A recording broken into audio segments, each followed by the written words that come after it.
Sagantaa BBC afaan Oromooti nu waliin tura.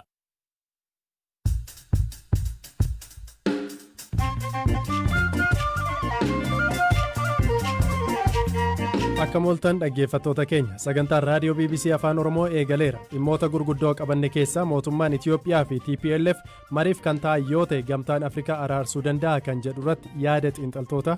ህወሓትም ወደ ኢትዮጵያ መንግስት ወደ ጠረጴዛ የሚመጡት mootummaa Itoophiyaa fi TPLF gara araaraatti kan dhufan dhiibbaa biyyoota lixan osoo hin taane qaamoleen lamaan haalli itti deemaa jiran kan isaan hin baasne waan ta'eef.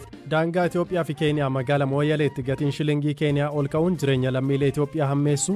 Namni shilingii Keeniyaa qabu nam doola durii Ameerikaa kan qabutti saabama namni birri Itoophiyaa harka qabu akka namni mallaqa harka qabutti saabamu. Atileetii Itoophiyaa dorgommii Paaraalampikii irratti seenaa keessatti jalqabaaf warqee biyya ishee argamsiistes dubbisneera kan isiniif dhiyeessu Anzaalaa Lamtaa Addisaati.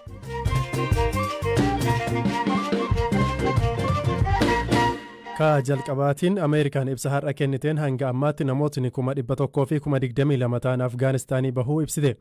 Major General William Taylor ibsa peentaaganii kennaniin dilbata kaleessaa qofa xiyyaarotni waraanaa 26 fi xiyyaarotni geejjibaa uummataa 2 lammiilee hafan 1,200 baasuuf gara Afgaanistaanitti imaluu himan. Firaafolee dhugaasa. Taalibaan biyyootni alaa lammiilee fi waraana isaanii hanga hagayya 31tti biyyattiitii baasanii xumuraa akka qaban himee ture. Biyyootni akka UK lammiilee isaanii fi loltoota bobbaasanii turan baasanii xumuruu isaanii ibsaniiru. Ameerikaan garuu hanga ammaatti lammiilee ishee boodatti hafanii fi lammiilee Afgaan deeggarsa kennaa fi turan baasaa akka jirtu himte. Ameerikaan dilbata kaleessaa lammiilee ishee 1,200 ta'an Afgaanii baasuu himte. Dabalataan reeffi loltoota Ameerikaa haleellaa buufata xiyyaara Kaabul irratti hidhattoota IS'n raawwatameen ajjeefaman har'a US'tti simatamaniiru. Haleellaan rookeetii dabalataa 5 ammoo har'a buufata xiyyaarichaa irratti yaalameera. Haa ta'us humni ittisaa misaa'ilota rookeetii 5 akka fashaleesse himameera. Dabalataan haleellaan US qilleensarraan dirooniidhaan raawwattee dho'iinsa boombii kan biraa magaalaa Afgaanistaan Kaabul keessatti mudachuuf ture hambiseera jedhan qondaaltonni waraanaa US. Ajaji waraanaa giddugalaa US akka ibsetti konkolaataan dirooniidhaan haleelamte kun miseensa garee IS kan damee Afgaanistaan baattee turte. Haa ta'u malee haleellaan diroonii kun namoota nagaa 10 galaafachuutu himama. Namoonni haleellaa kanaan ajjeefaman miseensota maatii tokkoo akka ta'an himameera. Ameerikaan dhimmicha nan qoradhaa jetti.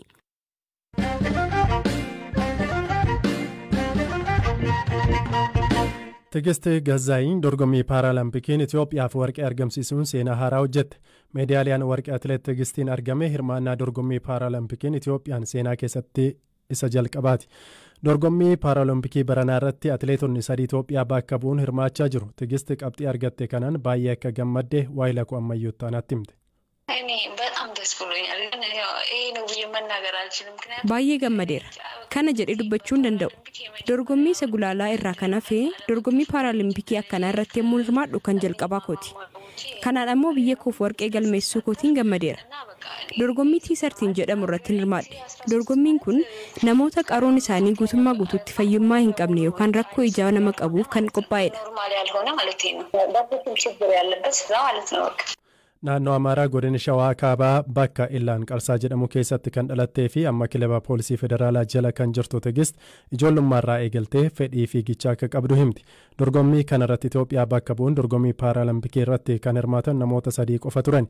Otoo namoota dabalataaf carraa fi deeggarsi kennamee dorgommii Itoophiyaan injifachuu dandeessu jiru jechuun Tigist BBC'tti himti. Namoota 20-30 yookaan isaa ol ta'anii biyyoonni dhufan hedduutu turan. Itoophiyaa irraa kan dhufne garuu nuti namoota 3 qofa. Utuu lakkoofsi namootaa dabalee, utuu deeggarsi jiraatee fi gulaala dorgommichaa irratti xiyyeeffannoon dabalataatu kennameeti dorgommiileen injifachuu dandeenyu jiru. Ijoolleen keenya baay'ee ciccimoodha. Fiiguu ni danda'u.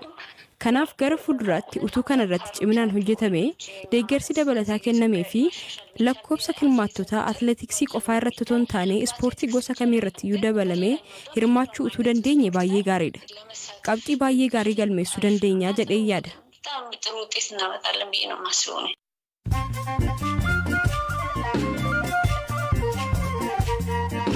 Sagantaa raadiyoo BBC afaan Oromooti kan dhaggeeffataa jirtan gidduutti oduuwwan gaggabaaboon isinitti hima. Magaalaa hawaasaatti shakkamtoonni doolaara Ameerikaa sobaa kan 100,000 fi 86 ol ta'u maxxansuun daddabarsuuf yaalaa turan lama to'atamuu poolisiin beeksise.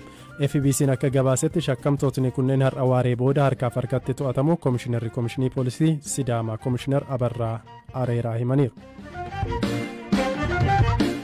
Bulchiinsi magaalaa Finfinnee ji'oota 3 itti aananiif magaalattii keessatti gatii kiraa manaa dabaluun akka hin danda'amne beeksise. Bulchiinsi magaalichaa fuula miidiyaa hawaasaa irratti akka ibsetti seerri daballii kiraa manaa dhorku irratti erga mari'ateen booda sagalee guutuun mirkaneessuu hime. Sudaan kibbaatti uummatni mootummaa irratti fincila kaasnaan tajaajila intarneetii adda cite. Mormii hooggansa siyaasaa biyyattii irratti akka guutuu biyyattiitti gaggeeffamuuf jedhu hordofe qondaalotni mootummaa tajaajila bilbilaa fi intarneetii balleessan. Tajaajila intarneetii kan hordofu neetblooks dhimmichi dhugaa ta'uu ibseera. Oduu Sudaan wal fakkaatuun itti aanaa pirezidaantii jalqabaa Sudaan kibbaa loltoota isaa kan Saalvaakir waliin tokkoomsuuf gabaasni jedhu soba jedhe. Ministeerri dhimma kaabinee Maariin Eliyaa Loomoro kaleessa gaggeessitootni lameen humnoota isaanii tokkummoossuuf walii galaniiru jedhee ture. Kun waliigaltee nageenya biyyattiif murteessaadha jedhamus Reek Maachar garuu sobaa jedha.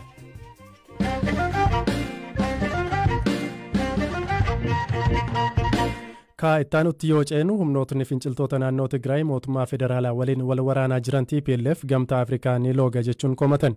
Komiin gareen hidhate kun gamtaa Afrikaa irratti dhiyeesse kan dhaga'ame erga gamtichi pirezidaantii duraanii Naayijeeriyaa Olusegun Obasanjoo ergamaa gaanfa Afrikaa gochuun dhiyeesseen booda. Dubbii himaan TPLF obbo Geetaachoo Raddaa gamtaan Afrikaa gama mootummaa Itiyoophiyaa goruun walitti bu'insa ji'oota 10 ture jiraachuu isaallee yeroo inni itti beekamtii kenneef baay'ee xiqqaadha jedhe. Obasanjoon wal dhabdee qaamolee lameenii kana duras furuuf Itiyoophiyaa deemanis osoo milkaa'in hafuun isaanii yaadatama. Amma mootummaan Itiyoophiyaa fi TPLF mariif kan ta'an yoo ta'e hojiin jalqaba Obasanjoo maal ta'a jenne biyya Nezerlaandis kan jiraatan xiinxalaa dhimma nageenyaa fi siyaasaa kan ta'an Dr. Adam Kaasee gaafan. ትልቁ ስራ የሚሆነው ወደ ኢትዮጵያ ተጉዞ በፌደራል መንግስቱ በተለይ ያሉትን hojii guddaa jalqabaa kan ta'u gara Itoophiyaa deemuun mootummaa Itoophiyaa waliin dubbachuudha. Qaamolee kaan waliinis dubbatanii filannoowwan jiran adda baasuu ta'a. Akka dhuunfaatti yoo fudhatama qabaatan yoo akka dhaabbata gamtaa Afrikaatti ammoo TPLF irraa amanamummaa dhabuu waan danda'aniif akka dhuunfaa isaaniitti of dhiyeessuu qabu. Yoo danda'ames eeyyama mootummaa Itoophiyaan hooggantoota TPLF waliin dubbatu jedhee yaada. የህወሓት ባለስልጣኖችን ማነጋገር ነው የሚሆነው ብዬ ነው የማስበው. TPLF gamtaa Afrikaa irraa amanummaa akka hin qabnee fi rakkoo kana fura jedhee akka hin amanne karaa dubbii himaasaa obbo Geetaachoo Raddaa himeera. Kana irratti kan gaafataman Dr. Adam mootummaan Itiyoophiyaa komii dhiibbaa biyyoota lixaarraatii qabu TPLF fi komii gamtaa Afrikaa irraa qabu dhiisuun mariif qophii ta'uun barbaachisaa jedhan. ህወሓትም ወደ ኢትዮጵያ መንግስት ወደ ጠረጴዛ የሚመጡት mootummaa Itoophiyaa fi TPLF gara araaraatti kan dhufan dhiibbaa biyyoota lixan osoo hin taane qaamoleen lamaan haalli itti deemaa jiran kan isaan hin baasne waan ta'eef akka dhuunfaattis akka biyyaattis akka garee isaanittis haalli itti deemaa jiran kan isaan hin fayyadne waan ta'eef haalicha kan itti caalchisu waan ta'eef rakkoo kana kan furan inni tokko isa kaan mo'atee abjuu biyya bulchuu qaban yoo dhaaban qofaadha. Gamtaan Afrikaa jalqaba irratti mootummaa Itoophiyaaf kan looguu fakkaachuunsaa rakkoo fiduu qaba. Garuu Obasanjoon akka dhuunfaatti kana dura hooggantoota TPLF waliin hariiroo gaarii waan qabaniif haala jiru fooyyessuu danda'u jedhee yaada. Garuu qaamoleen lamaan haalicha kan isaan hin baasne ta'uu baranii mariif qophii ta'uu isaanii baruun rakkisaadha. Sababni isaas TPLF mari'achuuf haaldureewwan kaa'eeru jira. Mootummaan ifatti waan jedhe jiraachuu baatus inumaayyuu mariin akka hin barbaachisne mallattooleen agarsiisan jiru. እንደውም መነጋገር እንደማይፈልግ የሚያሳዩ ምልክቶች አሉ። ዩኒቨርሲቲ ፊንፊኔetti kaadhimamaa PhD barnoota nageenyaa fi tasgabbii kan ta'e Kumaa Baqqalaa TPLF shororkeessummaan waan farrajameef marii taasisuun ni ulfaataa jedha. Dabalataan gamtaan Afrikaa qaamolee lamaan araarsuuf gahumsa waan dhabeef komiin ka'e osoo hin taane lameen fedhii addaa waan qabaniif jedha Kumaan. Fedhiitu jira. Amma TPLF garee trustii godhu ni qaba. Gareen yookaan immoo dhaabbanni fedhii isaa sirriitti hubatee gargaaru ni jira. Kan mootummaa Itoophiyaatiin deeggarummoo ni jira. Assumptionii jedhutu jira amma gidduu isaanii. Kanaafuu humna hin qabanii, ga'umsa hin qabanii jedhee fudhachuu hin danda'oon. Maaliif waraana keessa humni lamaan wal lolan sun yoo haalaan wal dadhabsiisanii kisaaraa hamaa irra yoo wal geessisanii dhumni isaa booda lamaanuu taa'ee waliin negotiate gochuudha wanti jiru. Qaama sadaffaallee dirqama hin barbaachisu jechuudha. Kanaafuu walii isaaniis mari'achuu ni danda'u. Qaama sadaffaa sadarkaa ammarra jiranitti lubbuu kumaatamatu badee miiliyoonotaan uummanni buqqa'ee tarii qaamoleen lamaan walii isaanii itti dhufanii teebilii tokkorra taa'anii waliin mari'achuun ulfaachuu hin danda'ure. Hin ulfaata suni egaa qaamni sadaffaan murteessaa miti maaliifi qaamni lamaanuu fedhii walii isaanii qaban sirriitti adda baasanii ni beeku. Fedhii sana immoo seetil gochuu ni danda'u yoo ta'e miidiyeeshinii too hin fayyadamiini negotiyeeshinii qaama lamaan gidduutti uumanii mari'achuu ni danda'u. Fakkeenyaaf siviil sosaayitii keessaa hayyoota biyyaa, jaarsa biyyaa, abboota amantii kanneen warroota paabilik fiigar jennu kana fayyadamuutiin xumuruu ni danda'u. Dhaabbilee idil addunyaa yookaan immoo biyyootuma ollaallee otoo hin fayyadamiin jechuudha. Haa ta'u malee tirastiin isaan gidduutti uumamu immoo shakkisiisaa yoo ta'e gara qaama sadaffaa gidduutti barbaaduun kun inuma jiraata. Biyyoonni qeenxeen illee nama araarsuu ni danda'u. Wantichi garuu dhuguma kallattii kanaan immoo furamuu ni danda'a. Tokko tokkoon amansiisee tokko tokkoon haa hafu jedhee wal bira darbuu danda'u inni jedhu amma yaaddoo guddaadha haala qabatama amma jiruun. Tibbana ministeera muummee Abiy Ahmade pirezidaantii Uganda Yoweri Museveni fi pirezidaantii Rwanda Paul Kagame waliin marii taasisaniiru. Dr. Adam Kaasee rakkoon biyyattii mudate mariin akka hiikamu yoo barbaadames biyyootni lixaa gidduu seenurra biyyoota Afrikaan akka raawwatuuf deeggarsa argachuuf ta'uu malaa jedhan.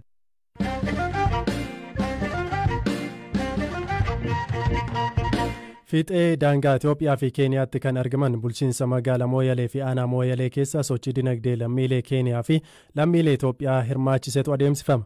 Maallaqni biyyaalee lamaanii birrii fi shilinginis bittaaf gurgurtaa oomishaalee garaagaraaf faayidaarra oolu. Haa ta'u malee yeroo muraasaas madaalliin sharafaa birrii Itoophiyaa fi shilingii Keeniyaa jijjiiramaa dhufe. Firaafoolii dhugaasaa gabaasa qabdi. Yeroo dhiyootii as qaala'uun maallaqa biyya Keeniyaa shilingii jiruu uummata Mooyaalee irratti rakkoo fiduu jiraattonnii fi aangawootni mootummaa ni himu. Ijoollee 10 akka qabanii fi jireenya ulfaatuu kan himan godina Booranaatti jiraattuu magaalaa Mooyaalee Aadde Kushaa Guyyoo dinagdeen nurraa fagaateeraa akka itti jiraannuu fi daa'imatti guddisnu wallaallee jirraa jedhu. Kanaaf sababni ammoo qaala'uu shilingii Keeniyaa wal qabatee daballiin gatii oomishaalee irratti taasifamu hammaachaa deemuu isaa akka ta'e Aadde Kushaan ni himu. Beeseen Itoophiyaa ati fudhatamayyuu hin qabdu shilingii keenya malee birrii Itoophiyaa namni akka horiitti ilaalu. Doolaa fi shilingii keenya wal qabatee birrii Itoophiyaa ajjeese birriin Itoophiyaa sagaleen nu biratti. Namni shilingii keenya qabu nam doolaa durii Ameerikaa kan qabutti saabama namni birrii Itoophiyaa harka qabu akka namni mallaqa harka qabutti ni saabamu. Kanaafuu waan rakkoon tuniin eegi haaromsaati as nu qabata akka Mooyaleetti. Sababi beesee keenya godhatanii uummata saamuu jiran saamicha jira bakka lafteen keessa saamicha jira. Qaala'uun gatii sharafa maallaqa Keeniyaa shilingii kun waliigaltee daldaltoota Itoophiyaa fi Keeniyaan kan raawwatamu ta'uu jiraattonni magaalaa Mooyaalee fi aanaa Mooyaalee BBC'n haasofsiisee ni himu.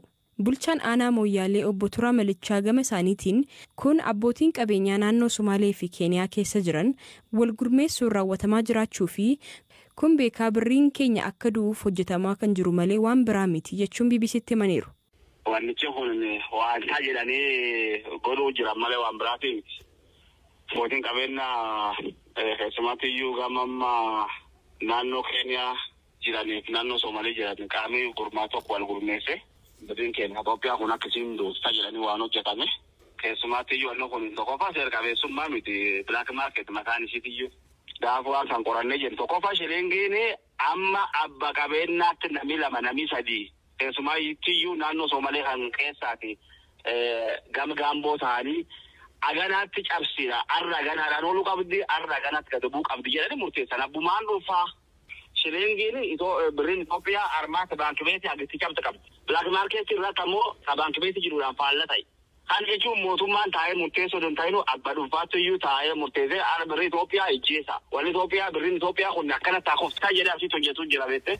Akka furmaataattis bulchiinsi magaalaa Mooyaalee fi bulchiinsi aanaa Mooyaalee waliin ta'uun sharafa maallaqaa seeraan alaa yookaan black market irratti tarkaanfii fudhachuu eegaluu isaanii himaniiru. Kanaafis gareen hundaa'ee hojii eegaluu fi sharafa maallaqaa seeraan alaa yookaan black marketii wal qabatee namoonni 14 to'annoo jala ooluu isaanii BBC'tti himaniiru.